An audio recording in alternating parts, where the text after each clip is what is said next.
Good morning students, how are you dear students. So बेटा, आज हम जो डिस्कशन करने वाले हैं वो है रिसोर्स एंड डेवलपमेंट का कंजर्वेशन। सो सिंपल सी बात है, जैसा हमने रीड किया है कि जितने भी रिसोर्सेज हैं वो लिमिटेड अमाउंट के अंदर होते हैं और हमारी जो नीड्स हैं, डिमांड्स हैं, वो हर रोज बढ़ती हुई चली जाती है। पॉपुलेशन इंक्रीज होती हुई चली जा रही है और रिसोर्सेज के जो स्टॉक है वो क्या है, लिमिटेड है। इन दैट रीजन हमें जो लास्ट टॉपिक में हमने रिवाइज किया था कि ऑल रिसोर्सेज को यूज करने के लिए हमें उसे प्लान वे में यूज करना पड़ेगा और इंडिया जैसे देश में तो बहुत जरूरी हो जाता है। और इसके साथ साथ इन रिसोर्सेज को हमें कंजर्व भी करना पड़ेगा। कंजर्व का मतलब क्या है, संरक्षण करना, सुरक्षा करना, बचा के रखना। और वो कैसे कर सकते हैं, उसके लिए कई सारे तरीके हैं, कई सारे वेज है जिससे कि उनको पूरी तरह से कंजर्व कर सकते हैं। when we not need a particular product or resources, that means we ignored it। हमें जब किसी चीज की आवश्यकता नहीं है तो उसको हमें लेना ही नहीं चाहिए, उसको यूज ही नहीं करना चाहिए। फॉर एग्जाम्पल के तौर पर सपोज करो हम घर के अंदर है और प्रेजेंटली इलेक्ट्रिसिटी यानी फैन की हमें बहुत ज्यादा आवश्यकता है तो हम उसको यूज करेंगे। और जब हम घर से बाहर निकल जाते हैं और उसको फैन को ऑन करके चले जाते हैं तो इसका मतलब क्या है, हम इलेक्ट्रिसिटी को वेस्ट कर रहे हैं। ओके, और बेटा इलेक्ट्रिसिटी जो है जनरेट होने में बहुत ज्यादा एक्सपेंस लगता है। इन दैट रीजन हमें इन सब चीजों को माइंड में रखते हुए रिसोर्सेज को हम क्या कर सकते हैं, कंजर्व कर सकते हैं। क्लियर? सो दैट्स, आइए हम अपना टॉपिक रिवाइज करते हैं, कंजर्वेशन ऑफ रिसोर्सेज। इसमें फर्स्ट जो पॉइंट लिखा है, resources conserved at various levels is important. Resources को हम अलग अलग लेवल्स पर कंजर्व कर सकते हैं और हमारे लिए बहुत ही ज्यादा जरूरी हो जाता है। हम हर एक स्टेज पर उसको कंजर्व कर सकते हैं। कहने का मतलब जो माइन करते हैं, रिफाइन करते हैं और डिस्ट्रीब्यूट करते हैं, उनको यूज करते हैं, हर एक लेवल पर हम रिसोर्सेज को क्या कर सकते हैं, कंजर्व करके रख सकते हैं। Second one, regarding to resources and conservation, also Gandhiji stated a statement that is there is enough for everybody needs and not for anybody great। कहने का मतलब है, गांधी जी ने भी कहा है कि हमारे पास में इतने रिसोर्सेज हैं कि हम अपनी आवश्यकताओं को पूरा कर सकते हैं, लेकिन अपने लालचीपन को, किसी भी पर्सन के लालच को हम पूरा नहीं कर सकते, क्योंकि लालच कभी खत्म नहीं होता है, कंटिन्यू बढ़ता हुआ रहता है। इन दैट रीजन इन सभी पॉइंट्स की वजह से हमें रिसोर्सेज का कंजर्व करना बहुत ही जरूरी हो जाता है। और कंजर्व करने के काफी सारे वेज हैं, काफी सारे तरीके जो हमने अब आपको नॉर्मली भी बताया है और एवरीडे लाइफ में भी हम देखते हैं। वही खाना खाते हैं जब हमें आवश्यकता ही नहीं है ज्यादा की, जितनी हमें लिमिट है उतना ही हम उसमें अपनी थाली में रखेंगे। अगर हम एक्स्ट्रा रखेंगे तो सिंपल सी बात है, वेस्ट होगा ना, वेस्टेज। इन दैट रीजन ये सब वो वेज हैं जिसके थ्रू हम अपने रिसोर्सेज को कंजर्व कर सकते हैं। ये एक नॉर्मली प्रैक्टिकली वैल्यू बेस्ड चीजें हैं जो हमें समझकर अपने आप करनी होती है। Next one, land utilisation. बहुत ही इंपॉर्टेंट फैक्टर है हमारे लिए। लैंड के बगैर हम कह सकते हैं हमारा अस्तित्व ही नहीं। और इनका जो यूटिलाइजेशन है वो भी अलग अलग है। ऐसा नहीं कि लैंड पे पूरा ही हम एग्रीकल्चर करते हैं, एग्रीकल्चर नहीं होता है 100% लैंड पर। कह सकते हैं कि 30 से 40% लैंड ही हमारे लिए यूजफुल है। अदरवाइज जो लैंड है उसका 60 से 70% तो हमारे लिए क्या है, यूजलेस है।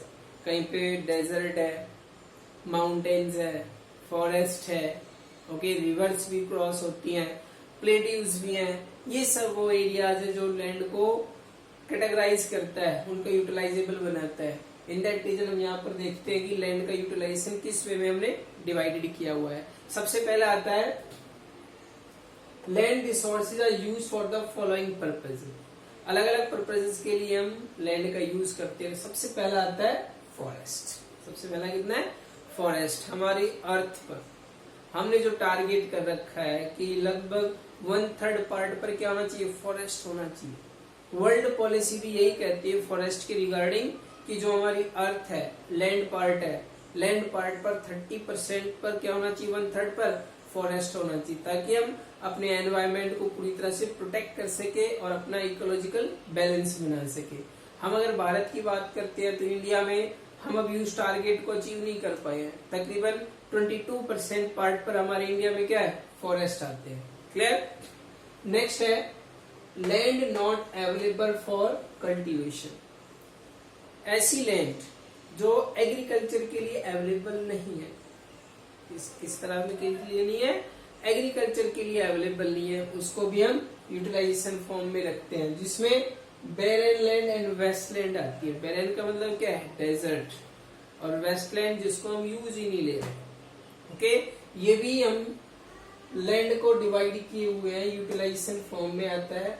और इसी का सेकंड जो पार्ट है, land put not agricultural use, that is the roads और फैक्ट्रीज, ब्रिज। ओके, ऐसी लैंड जिसको हम एग्रीकल्चर में यूज नहीं ले रहे हैं, किसमें ले रहे हैं, अलग अलग वर्क में ले रहे हैं, कंस्ट्रक्शन साइट्स में ले रहे हैं, जैसे रोड बने हुए हैं, फैक्ट्रीज बनी हुई है, ब्रिज बने हुए हैं, ये सब भी हमारा किसमें आता है, लैंड यूटिलाइजेशन के अंदर ही आता है। ओके, नेक्स्ट बेटा other uncultivated land excluding fallow land. Fallow land को छोड़कर भी हमारे पास में कुछ अनकल्टिवेटेड लैंड आती है, जिसमें permanent pasture and grazing land आती है। परमानेंट पास्चर का मतलब क्या होता है, जो कि एनिमल्स के लिए चरवाए हैं, एनिमल्स के लिए ग्रास लैंड जो होती है, एनिमल्स वहां पर ग्रेजिंग करने के लिए जाते हैं, या फिर हम कहेंगे ग्रेजिंग लैंड भी है। ग्रेजिंग लैंड हो गया, पास्चर लैंड हो गया, ये सब किसके लिए होता है, एनिमल्स के लिए होता है, और वो परमानेंटली होता है। कैसा होता है, परमानेंटली। जैसे हिमाचल के अंदर गद्दी पार्ट है, कश्मीर का कुछ पार्ट है, ये सब किसमें आता है, पास्चर ग्रेजिंग लैंड के अंदर ही आता है। क्लियर। नेक्स्ट है under land under miscellaneous tree crops grow not including not shown area. ऐसा एरिया बेटा जो अलग अलग ट्रीज को ग्रो करते हैं, जैसे कि ऑर्चिड्स होते हैं, बाग बगीचे होते हैं, या फिर हम और प्लांटेड कर देते हैं, वो एरिया क्या एग्रीकल्चर में आता है, नहीं आता है। वो भी किस में आता है, डिफरेंट यूटिलाइजेशन में ले रहे हैं, अलग अलग ट्रीज को हम ग्रो कर रहे हैं, लेकिन उसको हम एग्रीकल्चर में काउंट नहीं करते, नेट्स ऑन एरिया में काउंट नहीं करते हैं। नेट्स ऑन एरिया का बताएंगे कि क्या कुछ होता है नेट्स ऑन एरिया। ओके बेटा, नेक्स्ट पॉइंट है कल्टिवेबल्स वेस्टलैंड। एक ऐसा लैंड होता है जो कि एग्रीकल्चर के लिए है, लेकिन हम किसी कारणों की वजह से 1 to 5 ईयर से उसमें एग्रीकल्चर नहीं कर रहे हैं। Left uncultivation for more than 5 agriculture years, लेकिन 5 साल से उसमें हम एग्रीकल्चर नहीं कर पा रहे। कारण है कई बार जमीनी विवाद हो जाता है, या फिर कोई और दूसरा रीजन हो जाता है, वाटर वहां पर अवेलेबल नहीं है। ठीक है, इन दैट रीजन 5 ईयर्स से ज्यादा वहां पे टाइम हो जाता है, उस पर एग्रीकल्चर नहीं कर पाते। नेक्स्ट आता है फेलो लैंड्स।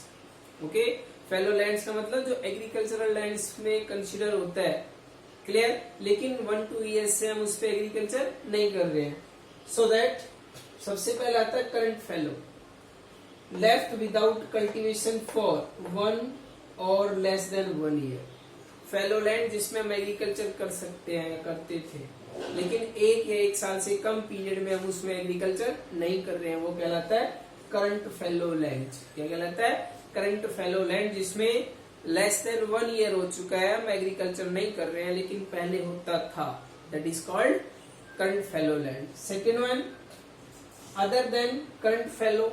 अदर देन का मतलब जहां जिसको 1 साल से ज्यादा हो गया है, 1 to 5 ईयर हो गया है, 3, 4, 5 ईयर हो चुका है, उसको कहते हैं हम other than current fellow land. That means left uncultivated for the past 1 to 5 year agriculture year, जिसमें 1 से 5 साल के बीच एग्रीकल्चर नहीं किया गया, उसको कहते हैं हम other than current fellow land. Current 1 year से कम होता है, other than fellow land 1 to 5 year के बिटवीन आता है। ठीक है, और 5 ईयर से ज्यादा किसमें आ गया,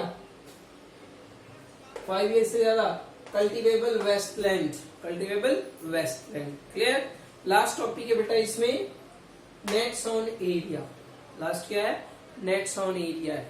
नेट्स ऑन एरिया का मतलब होता है ऐसा एरिया जिसपे हम एग्रीकल्चर करते हैं, सपोज करो ये हमारा टोटल एरिया है और इसका कुछ पार्ट यानी कि हमारे पास ही इतनी लैंड है और इस पे हम सपोज करो इस साल हमने फुल एग्रीकल्चर किया तो ये हमारा फुल क्या है, नेट सोन एरिया है। लेकिन पर्टिकुलर नेक्स्ट ईयर के अंदर हमने इसके हाफ पार्ट के अंदर एग्रीकल्चर किया तो इसका नेट सोन एरिया क्या हो गया, रिड्यूस हो गया। कहने का मतलब है एवरी ईयर जो होता है वो नेट सोन एरिया कम होता है, लेकिन ग्रॉस सोन एरिया जो होता है, नेट सोन एरिया कम ऑलवेज चेंज होता है, लेकिन ग्रॉस जो होता है वो हमेशा फिक्स्ड है। In that region net sown area को हम किसमें इंक्लूड करते हैं, ग्रॉस सोन एरिया में इंक्लूड करते हैं। सपोज करो कि भाई हमारे कंट्री के अंदर 1 लाख एकड़ लैंड के अंदर हम एग्रीकल्चर करते हैं तो वो तो हो गया ग्रॉस। लेकिन इस साल हमने 50,000 एकड़ लैंड पर एग्रीकल्चर किया तो वो हो गया नेट सोन एरिया। आया समझ में, क्लियर है? तो बेटा पर्टिकुलरली टॉपिक्स जो हमने कराए हैं उनको एक बार रिवाइज कर लेना क्योंकि ये टेस्ट का पार्ट है। ओके, सो अपने पूरी तरह से प्रिपेयर रहिए। टेस्ट 12 को है, किसी तरह का कोई डाउट हो तो आप आज कर सकते हैं। ओके बेटा, तो अपना ख्याल रखिएगा, ध्यान रखिएगा, सेफ्टी के साथ अपने घर पे बने रहिए। बाय।